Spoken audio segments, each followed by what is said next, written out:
Je suis qui? Laura Blassier, directrice des Instituts Napilox.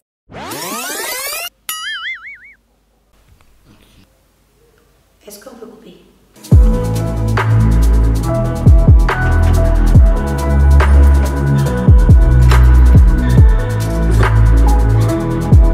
Hi mes gens. Comment vous allez? J'espère que vous allez bien. Moi je vais bien, je vais super bien. La preuve en est que je suis là. Donc cette semaine, il y a une histoire sur internet qui m'a fait, enfin la semaine passée, qui m'a fait tilt. Il s'agit de l'histoire d'un homme, un jeune homme, un Ivoirien, qui crée une marque de beauté et qui se fait évincer sur sa société parce que je suppose qu'il n'a pas fait ce qu'il fallait concernant tout ce qui est juridique, concernant tout ce qui est protection et tout ça. Ça m'a inspiré, ça m'a rappelé. En fait, ça a ouvert en moi une plaie parce que aujourd'hui, ça fait 6 ans, parce que je commence en 2014, donc ça fait 6 ans que je suis à la tête des Instituts Napilox. Et cette histoire a ouvert une plaie en moi. Ça a ouvert une ancienne histoire et je me dis, en parler, ça pourrait aider quelqu'un, ça pourrait édifier quelqu'un, ça pourrait enseigner quelqu'un. Et en même temps, ça pourrait doublement être une thérapie pour moi-même. Donc voilà, 2014, le Seigneur me bénit avec Napilox. Quand je suis pas en dépression, mais vraiment découragée et submergée de tête après avoir été cambriolée dans mon magasin de Why Not. Parce que 2014, fin 2014, enfin 2013-2014, j'ai ma boutique de vêtements et je me fais cambrioler. Je perds environ 5 millions de marchandises et d'investissements que si vous voulez, qu'un investisseur m'a prêté. Donc du coup, je me retrouve au plus bas et le Seigneur me bénit avec Napilox. Mon aventure avec Napilox, je vous la raconterai une autre fois. On va aller directement sur cette histoire pour ne pas que la vidéo soit trop longue. Donc à travers cette histoire, j'ai envie de dire à quelqu'un, attention à ce que tu fais avec ton business.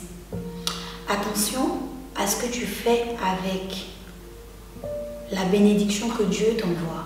Attention à ce que tu fais avec la vision que Dieu te donne.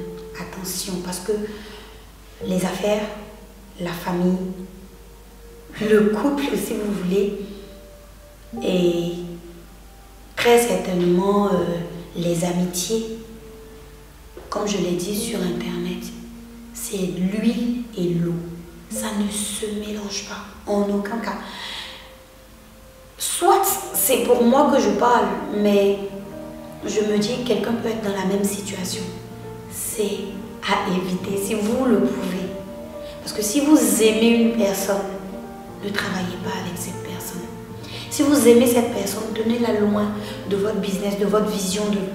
Parce que des fois, vouloir aider, c'est ça qui nous crée la gangrène. Donc 2014, Napilox attire pas mal de monde. Napilox attire des étrangers, des Ivoiriens, des gens qui ont envie de voir comment je travaille, des gens qui ont envie de percer mon secret, des gens. Mais 2014, je suis naïve au point de me dire que c'est rien. Au point de me dire que je suis qui pour que quelqu'un veuille faire comme moi. Je suis naïve au point de ne même pas me rendre compte que quelqu'un peut te jalouser. Il y a peut-être 2 ans que je me suis rendu compte qu'en fait, il y a des gens qui peuvent te jalouser pour rien. Limite, tu es même plus malheureux qu'eux, mais eux, ils te jalousent. J'ai accepté ça dans ma tête il y a 2 ans à cause de tout ce que j'ai pu vivre. Mais cette dame en particulier, avec qui je vais m'associer par la suite, elle est passée par un stratagème des plus subtils. C'est-à-dire que à aucun moment, je n'aurais pu la soupçonner d'en vouloir à mon travail. Parce qu'elle avait et son boulot, et sa petite famille, Donc, cette dame-là se rapproche de moi. On se parle, je crois, sur Internet. Et puis, elle finit par débarquer à Abidjan pour se coiffer. Et quand elle vient se coiffer, je crois que je la coiffe, on parle, on discute, et c'est bien. Et elle est venue à Abidjan avec sa fille. Elle est venue d'un des pays de la sous-région. Elle m'invite à manger, à dîner le même soir. Très sincèrement, après le boulot, moi je suis claquée. Et en plus, on n'est pas vraiment amis. Je me dis, c'est quoi le... Mais je me dis, ok, j'y vais parce qu'elle est sympathique. Et puis, je l'aime bien. Bon. Du coup, on va manger, tout se passe bien. Et on se lie d'amitié. Elle repart dans son pays. Et on se parle, on est tout le temps en train de se parler et tout. 2015, la demande est tellement forte dans l'un des pays de la sous-région que je fais une sélection de clientes et je prends en même temps des rendez-vous et je me rends dans ce pays-là. Mais avant de me rendre là-bas, je décide de lui faire la surprise puisqu'elle vit là. Donc ce que je fais, je lui dis presque à la dernière minute que tu sais que j'arrive chez toi et tout, que je suis en train de gérer la résidence où je dois rester et tout. Elle me fait non, mais pourquoi? Tu fais pas ça, tu viens ici, tu viens chez moi. Je lui dis mais ça va pas gêner ton foyer, tout ça, non? Elle dit non, pas du tout, pas du tout. Ma cour est grande, c'est bon, tu peux venir et tout. Ok. Donc j'arrive, je fais ce que j'ai à faire, je reçois les clients que je dois recevoir, tout se passe bien. Malheureusement, 3 jours après, parce que j'avais d'abord déposé mes papiers pour finir mon visa et aller en vacances en Afrique du Sud avec ma bestie. Et elle m'appelle, ma bestie m'appelle, elle me dit chérie, il faut que tu rentres parce que le visa il est sorti plus tôt que prévu. Du coup, de 1 à 2 semaines que je devais faire là, j'étais obligée d'écourter. Mais j'ai vu l'engouement dans ce pays-là, j'ai vu la demande, j'ai vu un potentiel marché. Mais faites très attention à quelque chose quand Dieu vous donne une bénédiction, quand Dieu vous envoie quelque part. Ne prenez jamais de décision sans lui demander. Ne faites jamais ça. Et je lui ai dit, je veux te parler. Elle m'a dit d'accord. Donc je lui ai dit, je m'en vais, mais je ne suis pas contente parce que je laisse trop de demandes ici. Et que, tu sais, le Seigneur m'a béni. Et comme tu as l'âme pure, je te trouve gentille, je te trouve bonne à l'intérieur. Je veux partager une étincelle de ma bénédiction avec toi. Je lui ai parlé en ces mots. Elle m'a dit, ah ouais, ça serait super, mais bon, on en reparle et tout. Comme si elle n'était pas vraiment intéressée. Donc je lui ai dit, prends le temps de réfléchir, moi je vais en vacances, je reviens, puis on en parle. Mais si c'est bon pour toi, cherche un local. Et s'il le faut, on fera 50-50 pour gérer. Et au pire, maybe tu investiras sur le salon et moi j'investirai sur la main d'œuvre et je ramènerai tout ce qu'il faut comme extension, mèche, nanani, parce qu'à Abidjan il y a tout. Elle dit d'accord. Donc je pars en vacances, je reviens. Ça bouge pas. Alors que moi je suis quelqu'un de spontané. On en parle, on fait. Mais dans tout ça, j'ai oublié de prier. J'ai oublié de demander à Dieu parce que je me dis quoi? Je juge bien la personne et tout. Croyez-moi, vous ne connaissez jamais les gens que vous avez en face de vous. Vous ne les connaissez pas. Vous ne les connaissez pas. Qu'est-ce qui va pas? Elle me dit, elle a peur. Je dis, wow, non. Avec moi, la peur, ça n'existe pas. Parce que je sais qui m'a positionné et je sais ce qu'il a mis en moi. Si tu n'as pas la foi, si tu ne pars pas sur le principe de foi, ça sera dur de bosser ensemble. Parce que si tu hésites, ça sera chaud de son côté. Donc ce qu'on va faire, si tu n'as pas la foi, ça c'est au fil du temps que je lui ai dit. Puisqu'elle hésitait, si tu n'as pas la foi, tu sais ce qu'on fait? Monte sur mon dos, pour que la fois que moi j'ai nous transporte toutes les deux. Elle dit d'accord, je monte sur ton dos. Ah. Je dis d'accord. Donc ça veut dire que je te porte si tu es sur mon dos. On passe un petit moment sans se parler et un jour elle m'appelle, me dit ah j'ai trouvé un endroit qui est pas mal et tout. Je dis ok, tu veux que je t'envoie des sous? Actuellement je ne suis pas très liquide, mais non non non ça va, je gère. Non non non ça va, je gère jusqu'à ce qu'elle finisse le salon. Je dis ok, donc comme tu as apporté tout ce qu'il fallait comme argent pour avoir le salon, qu'il soit petit ou non, moi j'apporte la main d'œuvre comme c'était convenu et toi tu prends les 3 premiers mois, tu te rembourses ce que tu as pu investir dans le salon vu que je n'ai pas participé et après ces 3 mois là on pourra aller sur le 50-50. Elle a répondu ok. Donc moi je dépouille mon salon d'Abidjan pour ramener ma coiffeuse principale là-bas, dans le salon de l'autre côté. Pourquoi? Parce que je sais qu'il va falloir mettre là-bas autre vu que c'est nouveau et que moi je suis ici, je peux gérer le terrain. Donc instinctivement, je l'envoie elle, j'envoie 2 ou 3 personnes de l'équipe. Et je lui dis, trouve des filles comme ça, elles vont profiter le temps qu'elles sont là-bas pour les former. Elle me dit d'accord, il n'y a pas de problème. Il y avait un groupe Napilox en son temps, que j'ai d'ailleurs supprimé, la famille Napilox, je pense. Et je lui ai dit, crée la version de ton pays, comme ça, distinctement, tu pourras prendre toutes les demandes, tu pourras mieux suivre le travail. Elle dit d'accord. Et je lui dis, t'inquiète pas, je vais éviter d'intervenir parce que il faut qu'elle se dise que il faut qu'elle sache qui est devant. Et si tu ne te mets pas devant, elle va tout le temps en train de revenir vers moi. Ça, c'était une erreur à ne pas commettre. Et je ne pourrais pas gérer tout le monde. Et la deuxième raison, c'est parce qu'elle n'avait pas confiance en elle. De base, elle n'avait pas confiance. Du moins, c'est ce que je croyais. Donc, 3 mois après, elle se rembourse. Et je crois on tombe en décembre, quelque chose comme ça. Donc je lui dis, ok, le mois prochain on commence le 50-50, que c'est bien, c'est top, est-ce que tout va bien, ça va là-bas et tout. Quand je fais un changement à Abidjan, je fais un changement aussi là-bas. Quand on doit faire une promo ici, on fait aussi une promo là-bas pour que ça soit synchrone. Le 3e mois, Margot m'appelle, elle me fait, je veux te parler et tout. Je dis, ok. Donc elle me dit, elle veut acheter Napilox de son pays et tout. Je lui ai dit non. Napilox, c'est mon bébé. C'est ma marque. C'est moi. Je ne me vends pas.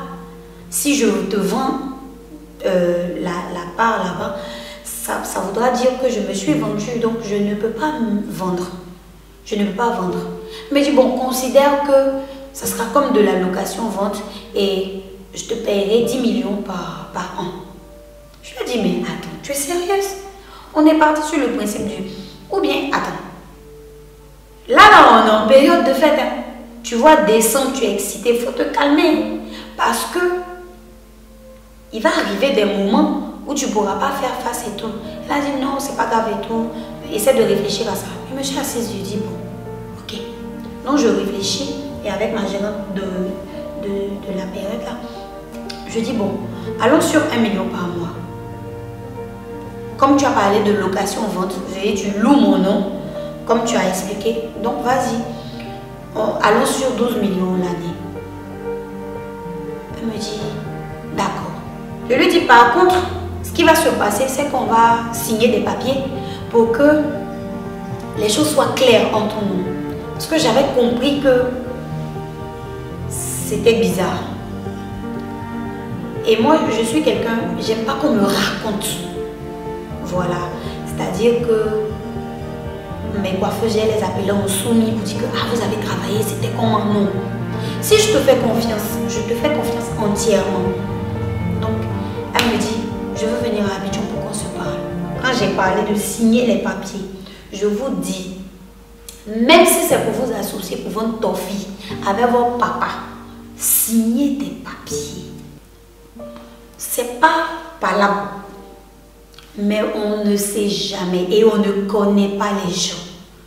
On ne sait pas c'est quel démon qui a te possédé devant là-bas. Si on me dit même que cette femme-là, elle pouvait faire ça, c'est jusqu'à présent, je n'en ai jamais parlé. Pourquoi? Parce que j'ai enchaîné tellement de claques. Cette période-là que j'ai eu l'impression que c'était moi le problème. Mais aujourd'hui, avec le recul, je me rends compte que en fait, non. Et que non. Donc, elle vient à Abidjan et moi, je prépare les contrats, tout. Elle vient, tac, tac, je lui pose le contrat, je dis, bon, lis, et puis tu signes, et puis voilà. Elle me dit, Nova, c'est toi qui avais raison. Je lui dis, ah bon? Raison sur quoi? Elle dit, franchement, je ne veux pas qu'on signe le papier, parce que vraiment, c'est pas sûr que je puisse faire face aux millions par mois tout le temps. Je dis non mais ça va, même si ça sera à crédit, à frais. Et puis tu as dit l'année, donc du coup moi je peux te faire payer chaque 6 mois 6 millions, c'est pas grave. Ou peut-être par vague de 3 millions. Il n'y a pas de problème. Elle dit non, pardon. Je dis ah ouais. Elle dit à cause de notre amitié, je ne veux pas de ça entre nous. Elle était belle. En tout cas, ne soyez pas comme moi. Ne regardez pas les beaux yeux de quelqu'un pour dire que ouais, c'est ma camarade, c'est mon ami. Est-ce que vous savez que les gens qui sont susceptibles de vous tuer, c'est les plus proches? Vos ennemis là, ce ne sont pas vos ennemis. Vos vrais amis, c'est vos ennemis. Parce qu'ils sont loin là-bas, ils n'ont pas votre temps. Ils vous laissent libre, ils vous laissent respirer. Mais vos amis sont toxiques pour vous. Enfin, il y en a de vrais.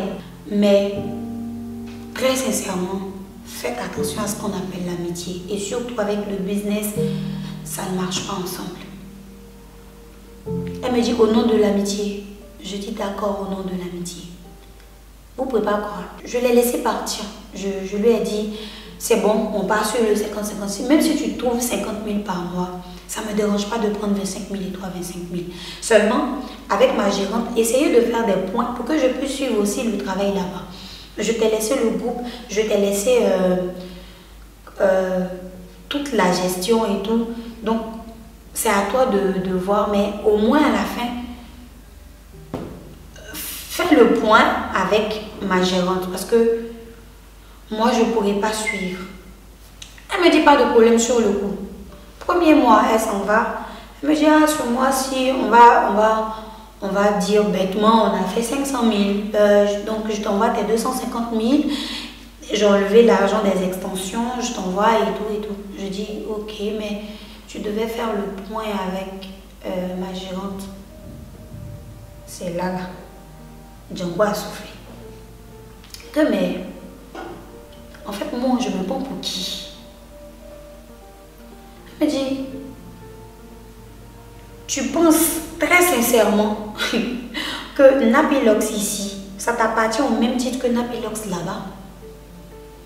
On est parti, tu m'as fait asseoir, tu m'as dit que Dieu t'a béni et que tu vas partager cette étincelle de... J'espère que je ne vais pas pleurer, hein. J'espère que je ne vais pas pleurer parce que c'est bon là. Cette étincelle de bénédiction avec moi et que à aucun moment, moi je lui ai dit que c'était pour faire du 50-50. Je dis waouh. Et que si c'est... Ah, je ne peux pas vraiment répéter ce qu'elle a dit parce qu'elle comprend français. Ah, mes décisions biaisées par mes humeurs. Je crois que c'est ça qu'elle a dit. Que mes décisions sont biaisées par mes humeurs. Et que tantôt ceci, tantôt cela. Moi, je pense qu'elle est là à mon service, mais elle travaille pour moi. Que si c'est ça là de me détromper, je me suis foutu l'œil dans le doigt. Voilà, mieux vaut rire. Je dis, en fait, toi, tu as dépassé la femme qui voulait que le roi Salomon coupe le bébé en deux. Parce que si tu as coupé en deux, mais il peut faire chirurgie pour compléter la tête, pour bien le pied. Toi-même, tu as pris mon bébé pour partir. Chia! Elle a changé, c'est-à-dire elle a enlevé son masque de bonté, d'amitié, d'amour, de tout. Elle a enlevé comme ça, elle a déposé. Elle m'a montré sa vraie face. Il n'y a pas une balle dans les yeux. Quand elle a fini de me parler, je lui ai dit, je retiens une chose. Tu as dit, et je cite, que je t'ai dit, que Dieu m'a béni, que je veux partager cette étincelle de bénédiction avec toi. Il n'y a pas de souci. Si tu te souviens seulement de cette phrase, va en paix. Va. J'ai laissé ça comme ça. J'ai accepté ma défaite à ce combat-là, mais pas à la guerre. J'ai juste récupéré mes coiffeuses. J'ai ouvert dans le même pays, mais à côté. Après, je ne me sentais pas à l'aise parce que je n'arrivais pas à suivre. Parce que quand vous voulez exporter votre business, soyez sûr que vous avez, pardon, des personnes de confiance. Et je ne vous l'assure pas. Parce que les gens avec vous et derrière vous, c'est chaud. C'est pas pareil. Donc, c'était difficile à gérer parce que tu ne peux pas voir, tu ne peux pas savoir, tu peux rien contrôler. Donc, et comme elle m'a dit qu'on n'est jamais parti sur le septembre, quand je lui ai dit, du coup, mon père, il a 10 gosses, dont je suis pratiquement l'aîné. Et je saute mes frères. Hein? Et je t'aime tellement toi en amitié que je vais ouvrir un salon pour toi. Est-ce que tu penses que ça a du sens? Je ne me rappelle plus de sa réponse. En tout cas, elle m'a validé. Je suis rentrée chez moi et j'ai pris sur moi. J'ai juste veillé à ce que ça ne me gangrène pas. Parce que si vous gardez la rancune contre quelqu'un, si vous gardez la rancœur contre quelqu'un et que vous transportez ça dans votre vie, la personne, elle s'en fout. La personne, elle s'en fout. Elle s'en fout. C'est vous qui souffrez de ça, c'est vous qui portez la plaie. Parce que vous êtes sensible, vous êtes touché, vous êtes blessé. Et c'est vous qui transportez ça. J'ai décidé de passer à autre chose. La première chose que j'ai faite, je me suis mise à genoux, j'ai demandé pardon au Seigneur parce que j'avais pris des décisions sans l'inclure. Et ça m'apprendra, ça m'a gore. Je lui ai pardonné. Elle m'a apporté beaucoup parce que elle m'a appris à faire attention. Elle m'a appris, j'ai grandi. J'ai pris ça comme une leçon. Je ne lui en veux même pas. Mais je ne connais pas son actualité. Qu'est-ce que Napilox là-bas est devenu? Je suis rentrée bredouille chez moi et après j'ai dû carrément enlever mon nom là-bas. J'ai dû carrément enlever mon salon. Pour ceux qui vont poser la question de savoir pourquoi j'ai rien dit et tout, limite, le simple fait d'avoir fait un post pour dire que je travaillais plus de l'autre côté, que je déménageais et après que je rentrais définitivement et que s'il y a des personnes là-bas qui utilisent mon nom, ce n'est pas moi. Même ça a suscité des commentaires du genre ben toi finalement c'est plus ce que tu veux, nanani. On est tout le temps en train de commenter, de dire des choses alors qu'on ne connaît pas le fond des histoires. On ne peut pas s'étaler tout le temps sur les réseaux. Aujourd'hui cette histoire-là date donc je peux en parler. Mais combien de personnes sont assises chez elles, souffrent de